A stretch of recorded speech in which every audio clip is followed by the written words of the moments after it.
August 13, 2016 marks the day everything changed for many families in South Louisiana. As historic floodwaters rushed through the streets of Baton Rouge, families like that of LSU student Hunter Lovell had to make the difficult choice to evacuate their homes, and it all started with one rainy day. That morning, Hunter awoke to his dad's worried pacing in and out of the back door. I went out to go ask him what was happening, and he's like, look outside. And like right outside the door, like 10 feet from the house, was water.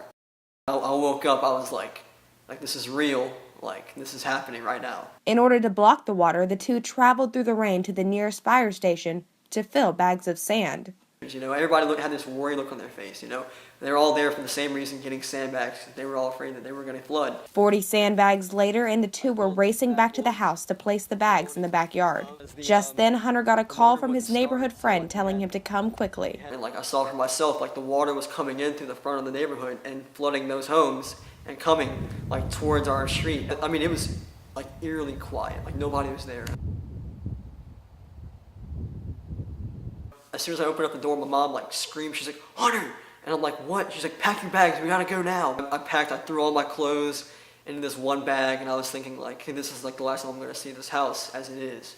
The Lovells placed their belongings in a small pirogue and began pushing against the strong current to reach the other side of the road. So we evacuated and went across the street, and we stayed at this house for like a few hours. Before anyone knew it, it was time to evacuate again. Because of the darkness and unpredictable current, the boat driver looked at the Lovells and warned them about the dangers they were about to face. And he said, "So I cannot guarantee your safety, but I'm going to do my best." And whenever he spoke those words, I was like, I don't want to die tonight.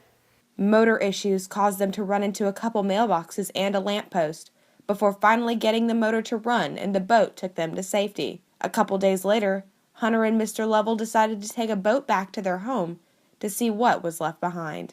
Whatever happens, whatever I'm going to see, I've got to be able to handle it, because I know for one, it's not going to be the same. It's going to be different, and it's going to be hard. It's going to be hard to see. Everything was ruined. There was a snake in the living room, and there was like all kinds of just soot and all kinds of just mud and stuff that was just caked all over the carpets, and it just smelled really bad, and like my dad was tearing up, and it was hard to see that for the first time. Once the shock had passed, the next day it was time to start rebuilding. A week later, Hunter was looking at less than a week before he had to return to LSU. And I like laughed, and like that's not gonna happen. Like, how am I supposed to go back to school whenever I got this to deal with? To those not affected by the floods, it's easy to forget. But to Hunter, the floods and the damage they caused are a constant reality. It's still taking me a while to get back into school, into social life, everything, because that just threw me off so bad. The Lovells, like many others, are still in the process of reconstructing their homes, and life for them will never be the same. For Tiger TV, this is Laryssa Bonacquisti.